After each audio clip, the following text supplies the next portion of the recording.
అన్నదాత అన్నదాత మీ అన్నదాత చెమటోడ్చి ఆహారాన్నందించే రైతన్నా అనునిత్యం నీ కండదండగా నిలిచే నేస్తం ఎవరన్నా అన్నదాత అన్నదాత మీ అన్నదాత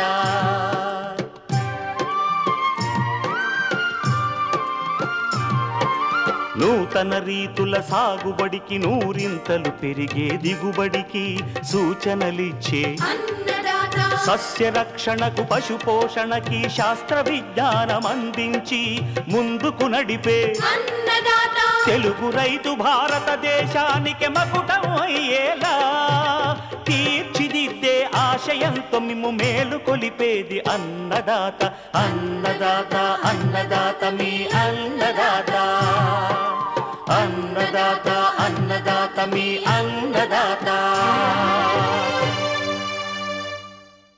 అన్నదాత ప్రేక్షకులకు నమస్కారం. ఈనాటి ముఖ్యాంశాలు: వరిలో ఎలుకల నష్టం అరికట్టేందుకు సూచనలు, వేసవి వేరుశెనగ సాగులో యాజమాన్య పద్ధతులు, పంటలకు బోరాన్ ఎందుకు అవసరం, ఇంకా జై కిసాన్ వ్యవసాయ సమాచారం.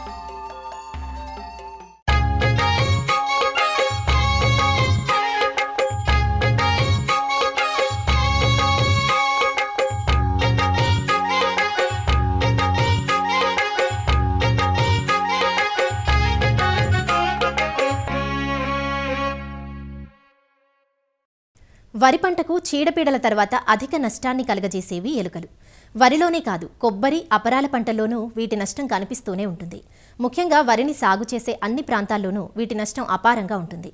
వరిని నారుమడి దశ నుంచి కోత వరకు కల్లాలు, గోదాంలలోనూ వీటి నష్టాన్ని చూస్తుంటాం. నిజానికి ఎలుకలు తినేదానికన్నా పాడు చేసేదే ఎక్కువ. వరి పైరులో ఎలుకల వల్ల దాదాపు 5 నుంచి 10% వరకు పంట నష్టం ఉంటుందని ఒక శాస్త్రీయ అంచనా.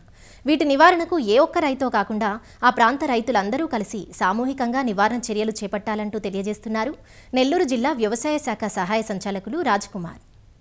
సాధారణంగా ఈ రబీ సీజన్లో మరి ఈ యొక్క సోమశిల జలాశయం డెల్టా కింద నాటిన వరి పొలాల్లో అయితేమి, మెట్ట ప్రాంతాల్లో కూడా రబీ సీజన్లో నాటిన వరి పొలాల్లో ఈ ఎలుకల యొక్క నష్ట పరిమితి అధికంగా ఉన్నది. దీనివలన ఎకరాకి దిగుబడి దాదాపు ఒక 20% తగ్గిపోయేదానికి అవకాశం ఉంది. అంటే దాదాపు ఒక 5 నుంచి 10 బస్తాల లోపల కూడా ఈ యొక్క మరి దిగుబడి తగ్గేదానికి అవకాశం ఉంది.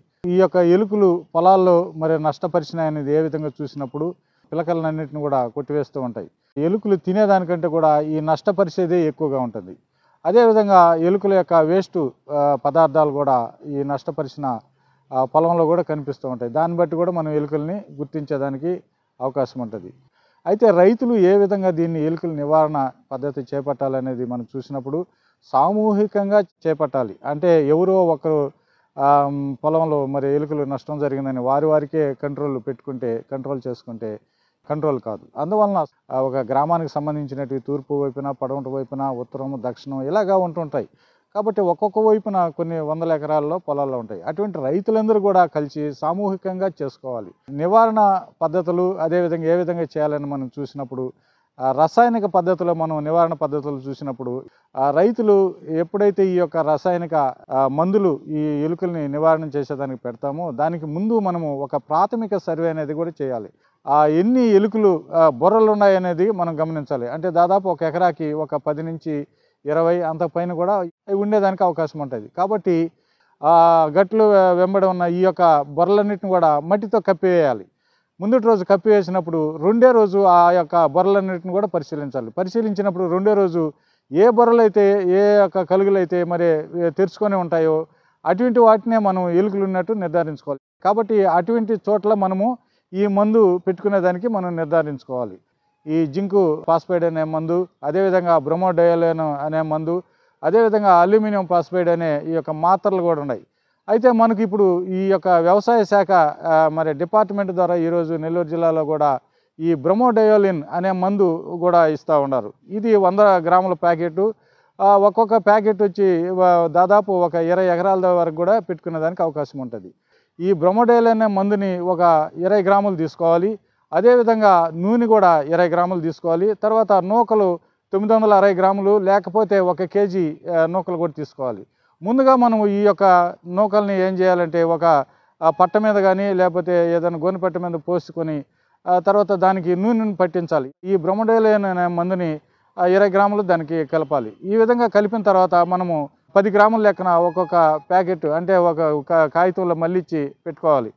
రెండవ రోజు వీటినంతా కూడా మనం పెట్టినట్లయితే రాత్రి సమయంలో ఈ ఎలుకలు వచ్చి ఆ యొక్క విషపు ఎర్రలంతా కూడా తినివేసినప్పుడు అవి ఒక 2-3 రోజుల తర్వాత చనిపోతాయి. వెంటనే చనిపోవు, ఎందుకంటే ఇది నిదానంగా పనిచేస్తుంది. ఈ తిన్నప్పుడు ఈ యొక్క విషపు ఎర్రను ఆ యొక్క రక్తం అంతా కూడా గడ్డగడుతుంది, ఒక్కోసారి పెరాలసిస్ వస్తుంది. ఆ విధంగా గడ్డగట్టి 2-3 రోజుల తర్వాత ఎలుకలు చనిపోయేదానికి అవకాశం ఉంది.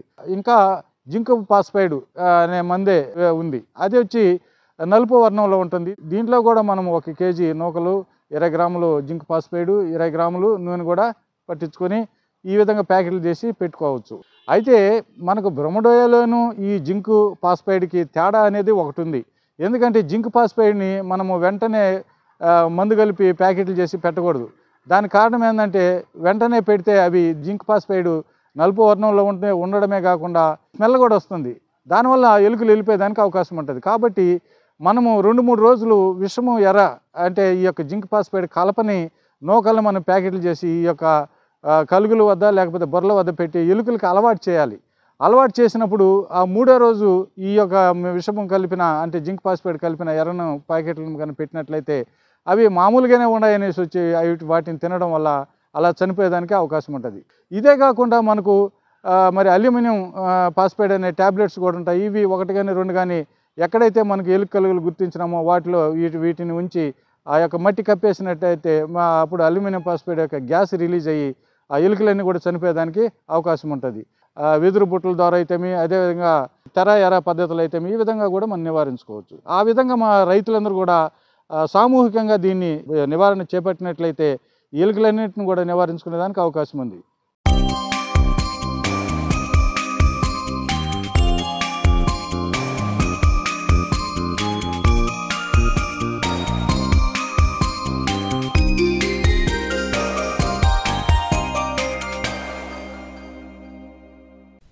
సంవత్సరం పొడవునా 3 కాలాల్లోనూ అన్ని రకాల నేలల్లోనూ సాగు చేసుకోదగ్గ నూనె గింజల పంట వేరుశెనగ. వర్షాధారంగా ఖరీఫ్లోనూ నీటిపారుదల కింద రబీ, వేసవి పంటలుగా అధిక విస్తీర్ణంలో సాగు చేస్తుంటారు. ఖరీఫ్ కంటే రబీ, వేసవిలో పంట నాణ్యత, దిగుబడులు ఎక్కువగా ఉంటాయి. తెలంగాణలో ఖరీఫ్ పత్తి, కంది పంటల అనంతరం వేసవి పంటగా వేరుశెనగను జనవరి 2వ పక్షం నుండి ఫిబ్రవరి నెలాఖరు వరకు సాగు చేసేందుకు అనువైన సమయం. వేసవి వేరుశెనగ సాగులో రకాల ఎంపిక, కలుపుతీత, ఎరువువేత, నీటి తడుల విషయంలో తప్పనిసరిగా కొద్దిపాటి మెలకువలను పాటించాల్సి ఉంటుంది. మంచి యాజమాన్య పద్ధతుల ద్వారా వేసవి వేరుశెనగ నుంచి ఎకరాకు 20 నుంచి 25 క్వింటాల వరకు అధిక దిగుబడిని పొందే అవకాశం ఉందంటూ వేసవి వేరుశెనగ సాగు వివరాలు అందిస్తున్నారు ప్రొఫెసర్ జయశంకర్ తెలంగాణ రాష్ట్ర వ్యవసాయ విశ్వవిద్యాలయం పాలెం ప్రాంతీయ వ్యవసాయ పరిశోధనా స్థానం శాస్త్రవేత్త డాక్టర్ శ్రీధర్.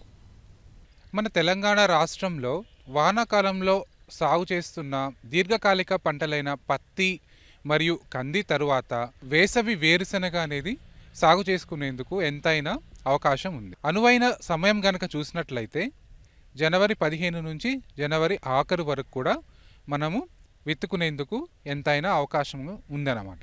మనకు అనుకూలమైన రకాలు గనక చూసినట్లయితే K6, K9, ధరణి మరియు విశిష్ట అంటే TCGS 1694 అనే రకం కూడా మనకు 110 రోజులలో పూర్తవుతుంది. కాబట్టి ఆ విశిష్ట అనే రకాన్ని కూడా మనము సాగు చేసుకోవచ్చు. మనకు విత్తన మోతాదు గనక చూసినట్లయితే 60 నుంచి 80 కిలోల విత్తనాన్ని మనము 1 ఎకరానికి విత్తుకోవలసి ఉంటుంది. సో వేరుశెనగలో విత్తన శుద్ధి చేసుకోవటానికి మనము 1 ml ఇమిడాక్లోప్రిడ్ని 7 ml నీటిలో కలిపి కిలో విత్తనానికి మనం పట్టించవలసి ఉంటుంది. దీని తరువాత టెబుకొనజోల్ అని ఒక శిలీంద్రనాశినితోటి 1 గ్రాము 1 కిలో విత్తనానికి కలిపి మనం విత్తన శుద్ధి చేసుకున్నట్లయితే తొలి దశలో ఆశించే ఇటువంటి కుళ్ళు అన్నిటి కూడా మనము నివారించుకునేందుకు ఎంతైనా అవకాశం ఉంది. మనము సాలుకి మధ్య 22.5 సెంటీమీటర్లు మరియు మొక్కకి మధ్య 10 సెంటీమీటర్ల దూరంలో విత్తుకున్నట్లయితే వేరుశనగలో మనకు దిగుబడులు అనేవి బాగా ఉండటానికి అవకాశం ఉంటుంది.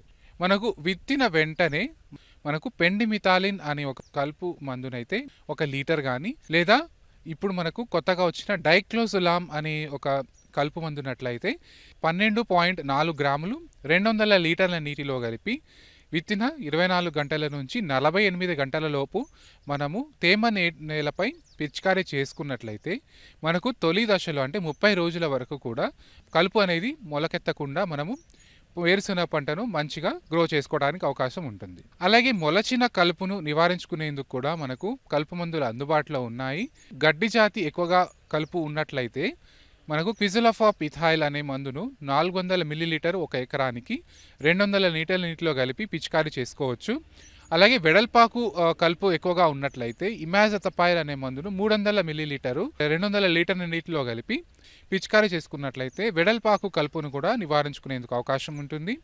సో ఇవే కాక అన్ని రకాల కలుపులు కనుక మనకు పొలంలో ఉన్నట్లయితే మనకు ఇమాజతపైర్ ప్లస్ ఇమాజమాక్స్ అనే మిశ్రమ కలుపు మందు అందుబాటులో ఉంది. ఇదైతే 40 గ్రాములు 1 ఎకరానికి, లేదా ప్రాపక్విజఫాప్ ప్లస్ ఇమాజతపైర్ అనే మందు అయితే 800 ml.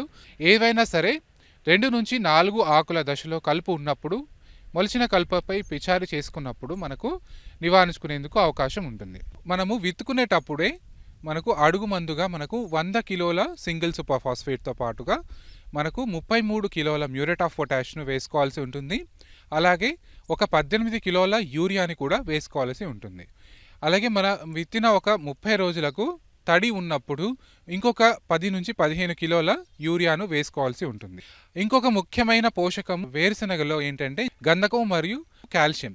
ఈ రెండు కూడా అందించడానికి 200 కిలోల జిప్సంను తొలిపూత దశలో ఊడలు దిగే ముందు 1 ఎకరానికి వేసుకొని ఎగదోస్తే మనకు ఈ నేలలో గంధకము మరియు ఈ కాల్షియము మొక్కకి అంది మొత్తం కాయ కూడా నిండుగా నిండడానికి మరియు నూనె శాతం పెరగడానికి అవకాశం ఉంటుంది. సూక్ష్మ పోషక లోపాలు గనక మనము గమనించినట్లయితే ముఖ్యంగా ఐరన్ లోపం ఉన్నప్పుడు ఈ ఆకులన్నీ కూడా తెల్లగా పాలిపోవడానికి అవకాశం ఉంటుంది.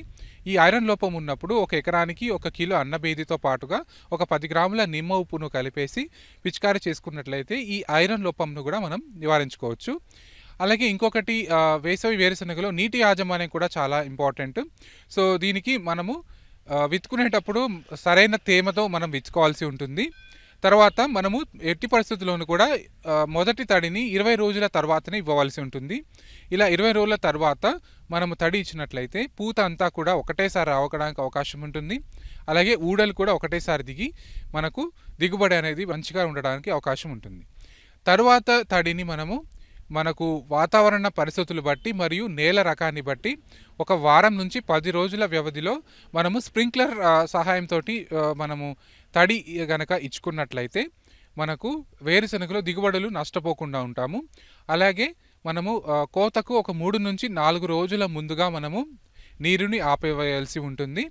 అలాగే మనకు కోత కూడా ప్రస్తుతం మనకు డిగ్గర్లు వేరుశెనగ డిగ్గర్లు మనకు అందుబాటులో ఉన్నాయి.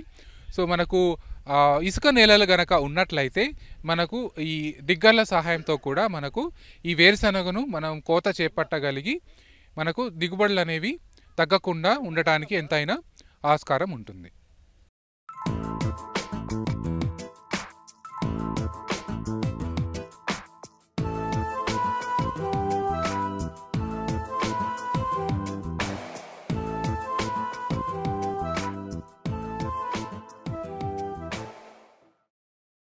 పంటలకు సూక్ష్మ మోతాదులో అవసరమయ్యే పోషకాలను సూక్ష్మ పోషకాలు అంటాం.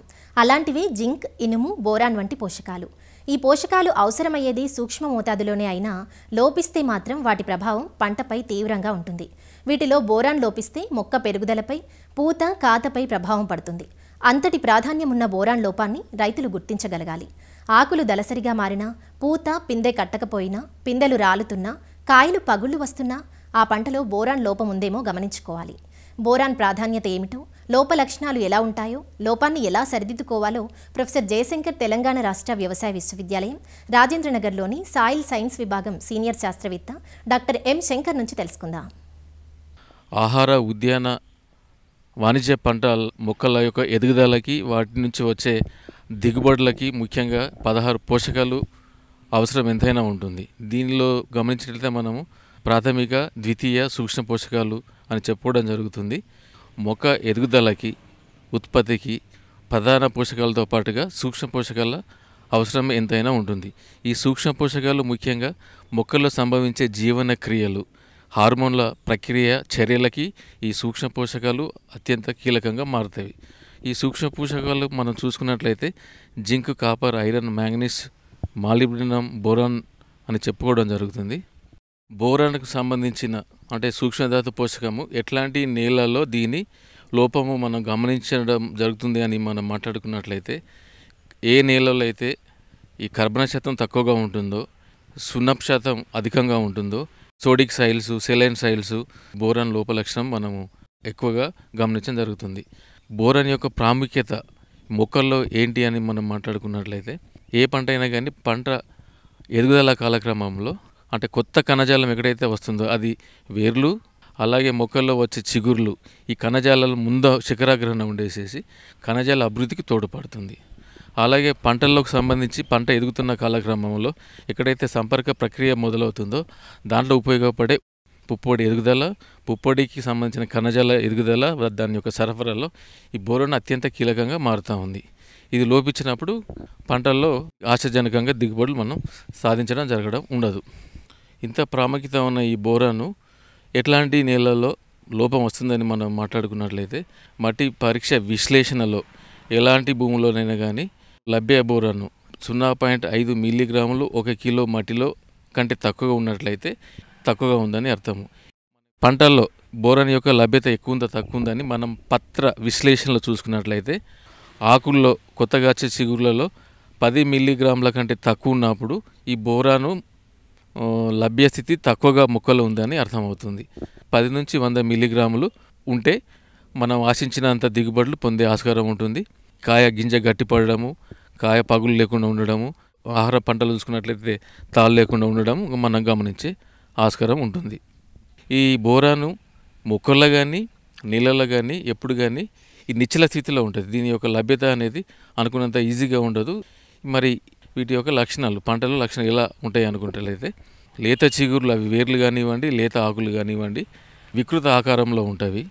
ఏ పంటలో కానీ పత్ర యొక్క పరిమాణంలో తగ్గుదల కనిపిస్తూ ఉండింది.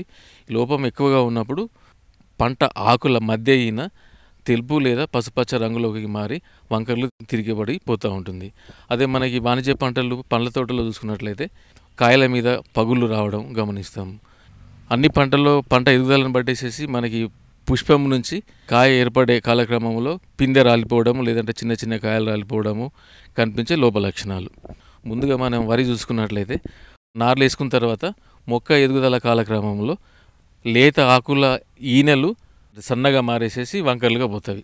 పంట ఎదుగుదల చూసుకున్నప్పుడు ఎప్పుడైతే పంట ఈనిన తర్వాత ఈ పుప్పొడి ఉత్పత్తి తగ్గిపోయి వరిలో ఎక్కువ తాలు గ్రహించే ఆస్కారం ఉంటుంది. మొక్కజొన్నలో ముఖ్యంగా లేత ఆకులు హరితహారాన్ని కోల్పోయి ఉంటుంది. జల్లు మొత్తం రాకుండా ఆకులనే మిగిలిపోతుంది. ఇది కూడా అతి ముఖ్యమైన లోప లక్షణం బోరానికి సంబంధించి. తర్వాత కంకులు ఏర్పడిన తర్వాత కండె వంకర్లుగా తిరిగేసి అభివృద్ధి చెందవు. సన్ఫ్లవర్ చూసుకున్నట్లయితే పత్ర హరితాల సంఖ్య తక్కువగా ఉంటుంది. పువ్వు మొత్తంగా చిన్న పువ్వుగా ఉండి విప్పారకుండా ఉంటుంది. ఈ గింజల సామర్థ్యం చాలా తక్కువగా ఉంటుంది. ఎక్కడైతే రైతులు పొద్దుతిరుగుడు వాడుతూ ఉన్నారో మీరు మట్టి పరీక్ష చేయించినా చేయించకున్నా కానీ ఖచ్చితంగా మీరు ఎరువుల యాజమాన్యం చేసినప్పుడు బోరాన్ని 1 గ్రాము 1 లీటర్ నీటిలో కలిపి ఈ ఫోలియర్ స్ప్రే కింద దీన్ని వాడాలి. వేరుశనగ మనం విత్తనం విత్తినప్పుడు బీజం నుంచి వచ్చే మొట్టమొదటి పత్రం ఏదైతే ఉంటుందో అది ముడుచుకొని తెల్లగా మారిపోతుంది. దీన్ని మనం హాలో హార్ట్ అంటాం. అది ముఖ్యమైన లక్షణం. దీని నివారణ కూడా మనం ఖచ్చితంగా 1 గ్రామ్ బోరాక్స్ని లీటర్ నీటిలో కలిపి పిచికారీ చేసుకున్నట్లయితే సవరించుకున్నవచ్చు. ముఖ్యంగా ఉద్యాన పంటలో చూసుకున్నట్లయితే కాయల్లో పగుళ్ళు ఒకటి, కాయగూరలో చూసుకున్నట్లయితే లేత ఆకులు ముడుచుకుపోయి ఉండడం, గుప్పారిగా ఉండడము, దల్సరిగా ఉండడము, పుష్పం వికసించకపోవడము, చిన్న కాయలు ఏర్పడడం అనేటి మనకి కూరగాయల్లో హార్టికల్చర్ క్రాప్స్లో చూసుకునే ఆస్కారం ఉంటుంది. ఏ పంట చూసుకున్నా కానీ దీన్ని నివారించుకోవడానికి ఖచ్చితంగా మనం 1 గ్రామ్ బోరాక్స్ని లీటర్ నీటిలో కలిపి 2-3 దఫాలుగా పిచికారీ చేసుకున్నట్లయితే అంటే ఆశించిన దిగుబడులు పొందే ఆస్కారం ఉంటుంది. ఎక్కడైతే రైతులు అంటే మట్టి పరీక్ష విశ్లేషణ చేసుకుంటారో అక్కడ తక్కువ ఉన్నప్పుడు ఖచ్చితంగా దీన్ని 4 నుంచి 5 కిలోలు 1 ఎకరాకి ఒకసారి వాడుకున్నట్లయితే నీళ్ళల్లో ఈ బోరాన్ని లోపాన్ని సవరించుకునే ఆస్కారం ఉంటుంది. మనకి వాణిజ్య పంటలు ఉద్యాన పంటలు చూసుకున్నట్లయితే ఈ 1 గ్రామ్ బోరాక్స్ని 1 లీటర్ నీటిలో కలుపుకొని కనీసం 4 నుంచి 5 దఫాలుగా పిచికారీ చేసుకున్నట్లయితే కాయ యొక్క నాణ్యత, దాని యొక్క దిగుబడి రాలిపోవడము లేదంటే పగుల నుంచి బయటపడే ఆస్కారం ఉంటుంది. ఇంకొకటి రైతులకు చేసే విజ్ఞప్తి బోరాన్ మీద ఏంటంటే ఎక్కడైతే నేలల్లో లభ్యస్థితి 0.5 మిల్లీగ్రాములు 1 కిలో మట్టిలో కంటే ఎక్కువగా ఉన్న మన పత్ర విశ్లేషణ చూసుకున్నప్పుడు 100 మిల్లీగ్రాముల కంటే ఎక్కువగా ఉంటుందో ఇది ఎక్కువగా ఉన్నప్పుడు మనకి పంటల్లో వీటి యొక్క విష ప్రభావం మనం గమనించవచ్చు. ఇది ఎలా ఉంటుందంటే పత్రహరితము కోల్పోయేసి ఎరుపు రంగులోకి వచ్చేస్తుంది. ఇది మొదటి చిగుర్లు లేదా ఆకులు.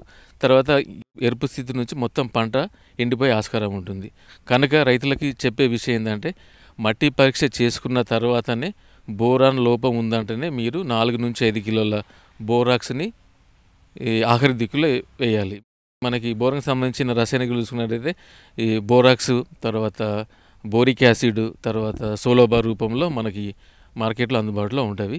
ఇవి విచక్షణ రహితంగా వాడినట్లయితే పంట మొత్తము మాడిపోయే ఆస్కారం ఉంటుంది. ఒక మూలకాన్ని అధికంగా వాడడం వల్ల మొక్క కావాల్సిన ఇంకో మూలకాన్ని అందుబాటులోకి తెచ్చే ఆస్కారం ఉండదు. కాబట్టి 1 గ్రామ్ కంటే ఎక్కువ దయచేసి పిచికారీ చేసుకోవద్దు.